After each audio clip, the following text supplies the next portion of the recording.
So now you don't only have to scan devices on your local network, you can also scan external IP addresses or host names. So I'm going to scan my server here by typing nmap and then the host name of my server. It's going to take a moment. And I've got like a lot of open ports just because I have so many different things running. I've got there's a lot of things that run on it, and some things that I just set up that I've never really used, and I haven't bothered to shut them down. And so what we get here is my host, and we can see that I've got FTP, SSH, SMTP. We've got the standard domain and HTTP, POP3. There's a bunch of stuff here, and I'm not going to go into what all those are, but we can see that these are everything that the server has. Now you can also set a file. So let me clear this. Let's open up gedit. So we're going to create a file of hosts that we want to regularly scan, and this can save time when we scan them if you've got like a few hosts that you regularly check on. So I'm going to put pointy bracket .net 192.168.0.1 and 192.168.0.100, and then I'm going to save this as networks.txt. So what we can do there is we can type nmap -il, so it's a lowercase I and a capital L, and then the location of that file. So it was networks.txt in my home directory. And it's going to scan each of the hosts that is in that networks file.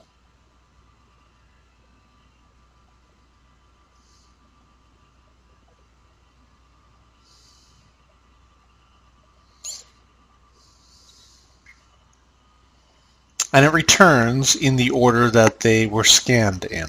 So that's pretty neat. I want to go over a few more things with you guys regarding this command. It does get pretty big. There's so much stuff that you can do with this, and so I really urge you guys to go and explore this if networking is one of your interests, if you want to really follow that. One of the things that I want to show you guys is how we can turn on OS and version detection during the scan. And so what we're going to do is type nmap -A 168.0 to 100. And this is going to scan,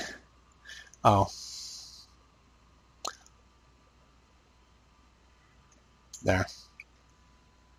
I had a little typo in the IP address there.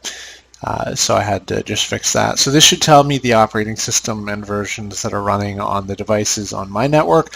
And you can also find this information about other hosts. Aside from this, just while this is running, you can scan a network and find out which servers and devices are up and running by using the flag -s You can display the reason that a port is in a particular state by adding the flag --reason. You can choose to only show open ports, which appears to be the default functionality here. It doesn't show the closed ports. You can actually also show all of the host interfaces for a machine by typing --iflist in the list of arguments for this command.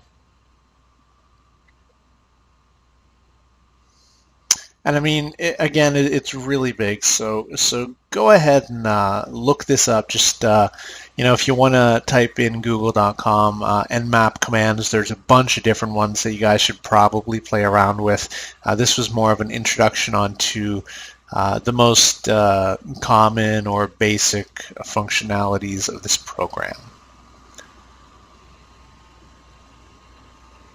And actually, I'm going to cancel this here. And I'm just going to restart this so it'll go a bit faster. I'm just going to target my own IP address here so that we can get this done. And you guys can see the example output that this is going to do when adding the -a flag in here.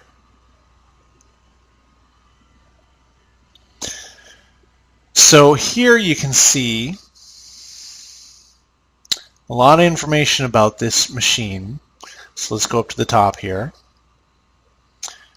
We've got the port, the state, and the service, as well as the version of the service. So I have Apache 2.4.12 installed, and that's also the same one here. And if we go down, we get more information about the host itself. So we have OS is Unix. We've got the computer name, the domain name, if any is configured, the fully qualified domain name, and just a lot more information. So that is the nmap command, and it would be useful if you're trying to just scan your network. One of the examples that comes off the top of my head that would be, when I would use this command is if I notice that the internet's running a bit slow.